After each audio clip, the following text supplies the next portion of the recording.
treat my boyfriend like my fiance and my fiance like my husband. Yeah. Like, we're going to do this the right way. Dating Erika, very fun. I mean, she's incredibly... Charlie know that Cabot Phillips was Erika's ex-boyfriend when he was playing him one-on-one and he posted the picture? And also, why does Cabot Phillips have the word pizza tattooed on the inside of his inner lip? Because it just seems coincidental that a lot of us know that that's a code word for something. Another photo Erika Kirk reportedly tried to keep under wraps has suddenly resurfaced. And it's raising serious questions. The image is now being linked to claims that Erika and her ex, Cabot Phillips, may have stayed connected for years, possibly working behind the scenes while Charlie was still in the picture. That alone is enough to make people pause. But this is where things start to get more complicated. Erika had already faced scrutiny over her statement about not dating anyone for 5 years before Charlie. That claim didn't hold up for long, once multiple photos and videos began circulating online. But now, the conversation is shifting in a bigger way. It's no longer just about seeing different people. There's growing speculation that her connection with Cabot may have overlapped with her early time around Charlie. And if that overlap is real, it changes the timeline completely. Of the Crosby Bar in New York. It's her company's go-to. This is the Epstein files. This is 79, where's it at? 79 Crosby Street. Guess what that is? Attempts were reportedly made to remove certain posts, but as always, the internet keeps receipts. Older Instagram uploads started getting attention again, and some users pointed out what looks like a clear timeline overlap between Cabot and Charlie. But that's not even the part getting the most attention right now, because that's when everything started to shift. Cabot had already drawn attention online before, especially after discussions around that pizza tattoo. But now another layer has entered the conversation. I'm there thinking it's a business interview. It started that way. Right. So we sit down and you grill me for what, 3 hours? Yeah. Easily. On philosophy, politics, Culture. religion, culture, Economics. What else? Everything else you can imagine, he grilled me. Anything he talks about on his podcast show, he grilled me on. According to public discussion, some users claim Erika and Cabot were regulars at a specific New York City bar that has been mentioned in widely discussed public records. None of this is confirmed, but the association alone has people watching closely. And then there's the photo that sparked all of this again. So I was watching Baron Coleman tonight, and guess what? I don't know how to make this smaller to where you can see Erika's face, but this is Erika's review of the Crosby Bar in New York. It's her company's go-to. And this is in 2017. This is her company's go-to. It was originally posted by Cabot Phillips on January 12th, 2017. In it, he's speaking at a Turning Point event, paired with a caption about doing what you love and feeling blessed. On the surface, it seems like a normal post. But now, in this new context, people are looking at it very differently. Now here's where things get interesting. Take a look at who left a flirty comment, Erika Kirk herself. And that wasn't a one-time thing either. That same month, she dropped another bold comment under one of Cabot's posts, writing, "I heard about this new thing called dating. Our best friend was wondering if you wanted to maybe try it out for a week." Wait for it. This is the Epstein files. This is 79, where's it at? 79 Crosby Street. Guess what that is? Crosby Bar. Guess what? He's got appointments. But you don't know who they're with. Because they're redacted. Appointment with Erika Francefe and friends? Question mark. Not saying it's her. Not saying. Here's another one. It is the same date, referring to 79 Crosby Street. Now, Erika Francefe's review was in May of 2017. Coincidence? Maybe. That's not subtle at all. It's direct, playful, and very public. At that point, it's still unclear whether they were officially together or just in the early talking phase. But one thing stands out. Erika wasn't hiding her interest. She was openly engaging, and anyone paying attention could see the tone of those exchanges. And this is where the timeline starts to raise more questions. Fast forward to September 2017, and now things look more defined. Erika and Cabot appeared to be an official couple. That's the month they went on a painting date, confirmed by a post from Cabot on September 17th, 2017.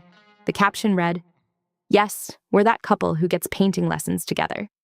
Simple post, but it says a lot about where they stood at the time. But this is where everything starts to shift again. Just 1 week later, on September 24th, 2017, Cabot shows up in a completely different context, standing next to Charlie. Charlie posted a photo of the two of them playing basketball, joking in the caption, "Yes, I beat Cabot one-on-one, not sick of winning." On the surface, it looks casual, but placed next to everything else, it feels like more than just coincidence. Now compare that to the official version of events. According to that story, Erika met Charlie in 2018 after applying for a job at TPUSA with no prior connection at all. The interview reportedly turned into their first date, creating this idea that everything happened naturally and unexpectedly. But with these earlier interactions now resurfacing, that narrative is being questioned. Because if these connections already existed before 2018, then the story might not be as simple as it once seemed. But here's where the story runs into a serious problem. Shelf, right? The bookshelf. Y'all see the books? The Secret History of Israel's Targeted Assassinations. Rise and K first. Are you freaking kidding me? Not to mention Mr. Cabot put, "Pizza talk is the new pillow talk." You tweeted this in 2018, dude, and you know what pizza means. Let's go through some of the books you have on your shelf, shall we? In the Name of the Children.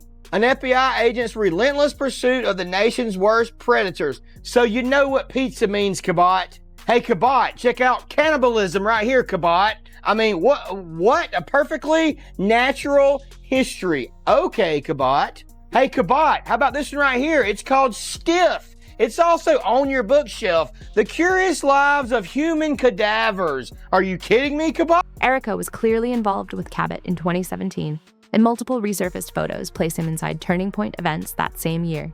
He's not just some random connection. He's speaking at events and even playing basketball with Charlie. So it raises an obvious question. How do you interact with someone that closely tied to an organization and still claim you had no idea who the CEO was? That gap in the story is hard to ignore. So what actually happened between late 2017 and early 2018? That's when everything starts to feel unclear. Some online discussions suggest there may have been a shift behind the scenes, possibly a change in direction or priorities. Others go even further with their theories, but none of that is confirmed. Still, the timing alone has people paying closer attention, especially as more details continue to surface. And this is where things take an even more unexpected turn. Recent claims circulating online suggest that both Erika and Cabot may have had connections to locations and social circles that are now being re-examined.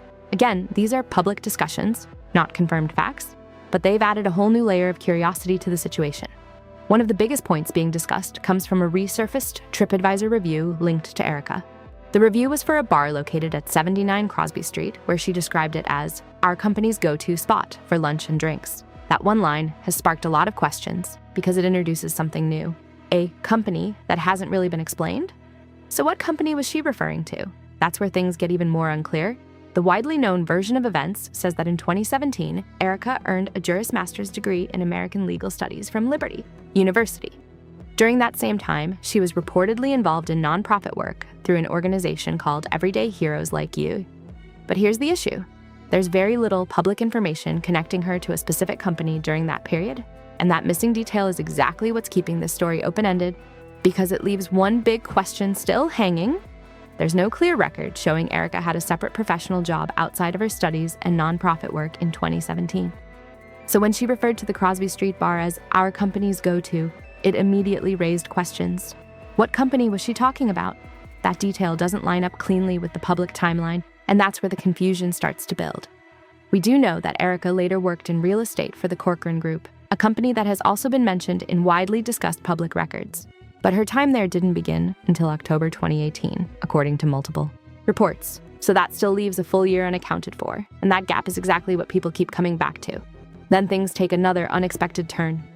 After the TripAdvisor review resurfaced, one viewer reportedly found that the same Crosby Street location appeared in public records connected to Epstein from around 2017. That discovery quickly spread across online discussions, adding even more attention to that specific location. It's not proof of anything on its own, but the overlap in timing has definitely caught people's interest. Now step back and look at everything happening in that same year. Erika and Cabot were publicly linked in 2017. Cabot appeared at Turning Point events and even interacted with Charlie. Erika referred to a mystery company tied to that bar, and that same location later shows up in widely discussed records from that period. When all of these details are placed side by side, it creates a timeline that feels more layered than it first appeared. To be clear, this is all based on public discussion and unconfirmed connections. There's no verified evidence tying these pieces together in a direct way. But the number of overlapping details has kept people asking questions, and that's why this story isn't going away anytime soon. And just when it seems like things couldn't get more unusual, another detail surfaces. Erika has claimed in the past that she worked as a casting director after winning Miss USA, and that information is still listed on her official website. On its own, it seems like a normal career step. But in the context of everything else, it's another piece that people are now looking at more closely. According to her official website, Erika's background stretches across multiple roles. It states, from New York City to China, Erika has worked in the entertainment industry as a model actress and casting director. On its own, that sounds like a typical career path, but in light of everything else, it's another detail that's getting extra attention. Now here's where things take a sharper turn. An email sent to Epstein in March 2016 has been widely discussed online. The subject line references a woman whose name is redacted, followed by the message. This person loves you now. She thinks you are very charming. Then it adds, use her for casting director. All she does is party with girls and promoters. She knows everybody. That wording alone has sparked intense speculation. To be clear, there is no confirmed evidence linking that email to Erika, but some observers have pointed out that the timeline and description seem to overlap with details already being discussed. It's not proof. It's just another piece that people are trying to connect. And this is where the situation becomes even more complicated. Now circle back to Cabot, because this is where things get even stranger. One detail that keeps coming up is the pizza connection. The term appears frequently in those same publicly discussed records, which has led to a wave of interpretations online. Then there's Cabot, with the word pizza tattooed on his inner lip. That alone raised eyebrows, but it doesn't stop there. Cabot also posted repeatedly about pizza on social media, sometimes in ways that people found unusual. One example that stood out was when he wrote, "Pizza talk is the new pillow talk." On its own, it could be nothing, but in this broader context, it's being looked at differently. And then there are reports of certain items in his background that have also drawn attention, adding even more layers to the discussion. And just when it seems like it couldn't get more tangled, more coincidences appear, photos show Cabot in Israel during the summer of 2017. Around that same general time frame, Erika has mentioned taking a trip with her family and encountering Charlie at an airport, while saying she didn't know who he was at the time. These moments may be unrelated, but placed side by side, they've raised a lot of eyebrows. At the end of the day, none of this has been confirmed as a coordinated plan. These are overlapping details, public records, and online interpretations coming together in one narrative. But the sheer number of connections, real or perceived, keeps people digging deeper, and the more pieces that surface, the more complex the story starts to feel.